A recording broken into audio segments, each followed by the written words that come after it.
if I may.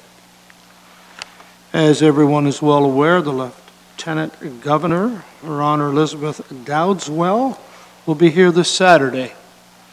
And when I first had a phone call a few months ago about Her Honor wishing to come for our Remembrance Day service, I asked her attaché, why does she want to come to Norfolk? She has heard great things about Norfolk, and she has always wanted to visit it, and this is her visit. And she will attend at 10:30 the Carillon Tower service this Saturday. I think, Mr. County Manager, I think our offices are closed Friday, not Monday. Is that correct, sir? That is correct, Your Worship. Thank you. I just thought I would mention that. And the last thing I want to make Council aware, Mr. Chair, because some people I don't think are aware of, our Ontario Legion Association puts out a book that looks like this every year. This is the 4th year in a row. This is edition 4.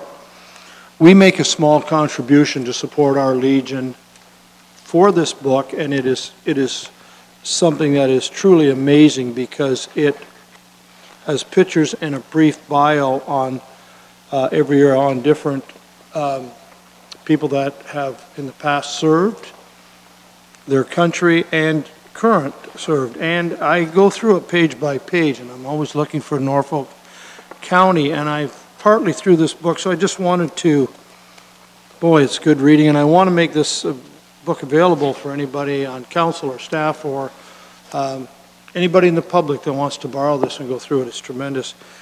Councillor Black, you might remember this name, Brock Smith. He is featured here, served during the Second World War, passed away in 2007, a former optometrist in Simcoe. And the other one, well, there's several I found locally. I've got to sit down and go through the rest of it. Councillor Sonnenberg, you may know the name Bill Applewhite. Yes, I thought you would. I've heard of the name. Quite a story on Bill, who was born in Waterford in 1924 and ended up coming back after being all over the place. And I thought it was very interesting. He was the only survivor among a crew of 4. He narrowly escaped death when his plane crash landed on a beach after being shot down by Germans. And it goes on to talk about how he was a teacher when he came back to live in Waterford, and ended up he was a well-known executive of the Water and District Horticultural Society, and he passed away in 2008. Mr. Chair, I thank you for letting me share that, and I'm going to finish it. And anybody else likes to go through it? I have last year's edition as well.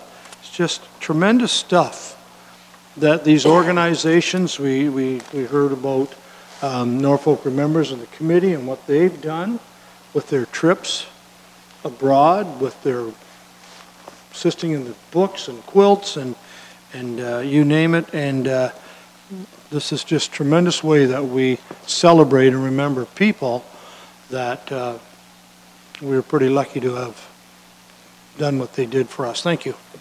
Councillor Black, did you wish to respond? Just to add on to Mayor, I am a member of the Legion, have been for a while, and my dad was in the Second World War.